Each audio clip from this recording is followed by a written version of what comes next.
तो 90 शब्द प्रति मिनट की हिंदी डिक्टेशन फॉर दीपक प्रकाशन।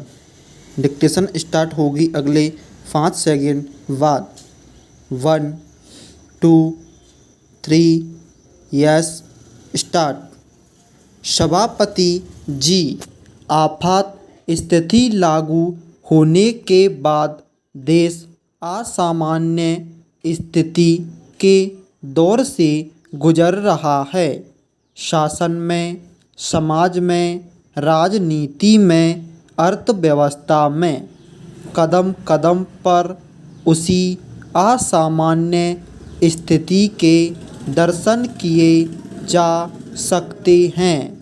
मेरा अपना अनुमान ऐसा था कि इस विकट स्थिति में शायद बजट भी कुछ असामान्य ही ना हो, विशेषकर तब जबकि लोकसभा का जीवन 1 वर्ष के लिए बढ़ाया गया।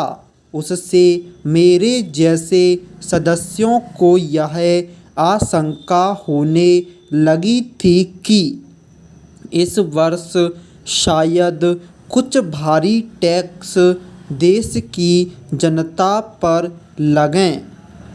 लेकिन जिस तरह का बजट पेश किया गया है, इस प्रकार अगर मैं एक शब्द में कहूँ तो यह असामान्य स्थिति में सामान्य बजट है।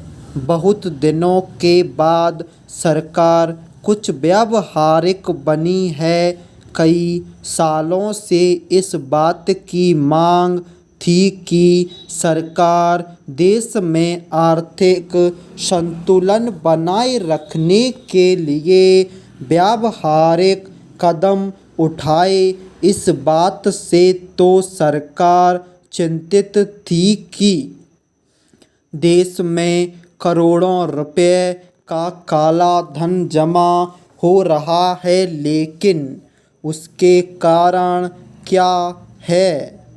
तरीका मैं आपको एक और बात बताना चाहता हूँ कि यदि इस तरीके से भविष्यवाणी काले धन की जाती रही तो उसको रोका जाना एक मुश्किल ही कहा जा सकता है।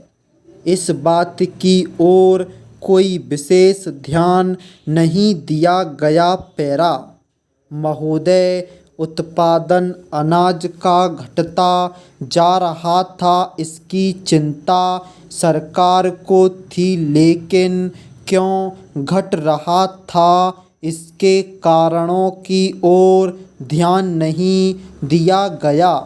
मजदूर आंदोलनों और हड़तालों से सरकार चिंतित थी, लेकिन उनके पीछे कौन से कारण थे, उनकी ओर विशेष ध्यान नहीं दिया गया। इसी तरह से जो विदेशों में बसे हुए भारतीय हैं, वे करोड़ों अरबों रुपए की राशि विदेशों में जमा कराते हैं, किंतु भारत में उस पूंजी को नहीं लगाया जा रहा है।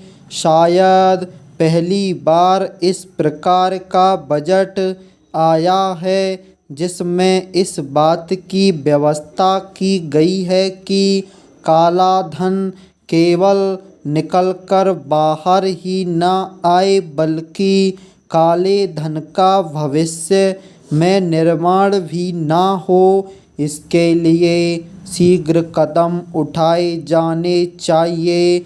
मैं समझता हूँ कि सरकार ने इसी कारण आयकर की सीमा 77% से घटाकर 66% की, लेकिन जो देश की और दुनिया की स्थिति है उसको ध्यान में रखते हुए अगर हमें सचमुच काले धन के निर्माण पर रोक लगानी है तो संभवतः इस कदम को और पीछे ले जाना पड़ेगा, जिससे स्वतः आयकर देने में या दूसरी तरह के टैक्स देने में कठिनाई ना हो और लोगों को चोरी और बेईमानी करने की आदत से बचाया जा सके। स्टॉप।